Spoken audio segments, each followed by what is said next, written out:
សូមស្វាគមន៍មកកសិដ្ឋានចិញ្ចឹមគោឃែមម៉ូដែលមានទីតាំងស្ថិតនៅខេត្តកំពង់ស្ពឺស្រុកបរសែនវីដេអូនេះសូមបង្ហាញពីខ្សែសង្វាក់នៃការផលិតនិងនាំចេញនាំចូលរបស់ក្រុមហ៊ុនកសិដ្ឋានរបស់យើងបានដាំស្មៅ King Grass នៅជុំវិញកសិដ្ឋានក្នុងទំហំដីធំ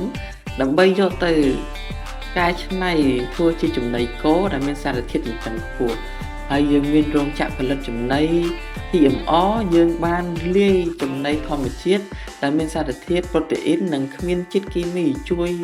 ឲ្យគោមានសុខភាពល្អដែលមិនឲ្យគោដើរស៊ីពីវាពីកាលយើងបានយកចិត្តទុកដាក់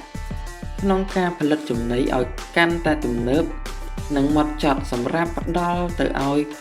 គោស៊ីដោយផ្ដោតទៅលើគុណភាពនិងសុខភាពគោ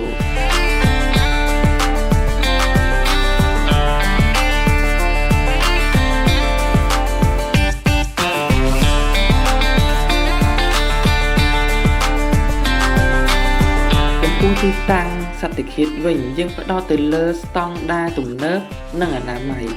ដោយយកចិត្តទុកដាក់ទៅលើអតិថិជនដែលគាត់យកទៅបរិភោគឬលក់បន្តឲ្យគាត់មានទំនុកចិត្តនិងដឹងប្រភពច្បាស់លាស់នៃការនាំចេញនាំចូលរបស់កសិដ្ឋាន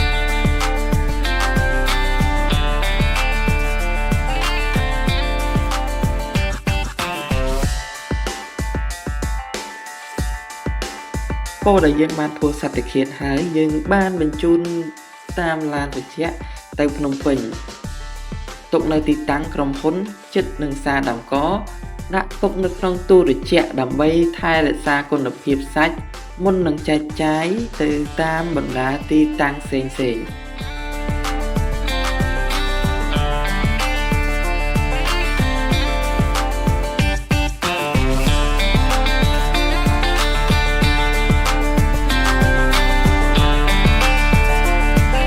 ដូច្នេះចំពោះអតិថិជនពុកម៉ែបងប្អូនដែលមានតម្រូវការចង់ដឹងព័ត៌មានបន្ថែមចង់សាកសួរអំពីការទិញលក់អាចទំនាក់ទំនងតាមលេខទូរស័ព្ទនៅខាងក្រោមវីដេអូនេះផ្ទាល់ដូច្នេះវីដេអូនេះបងប្អូនសូមបញ្ចប់ត្រឹមនេះបាទសូមអរគុណសូមគោរពលា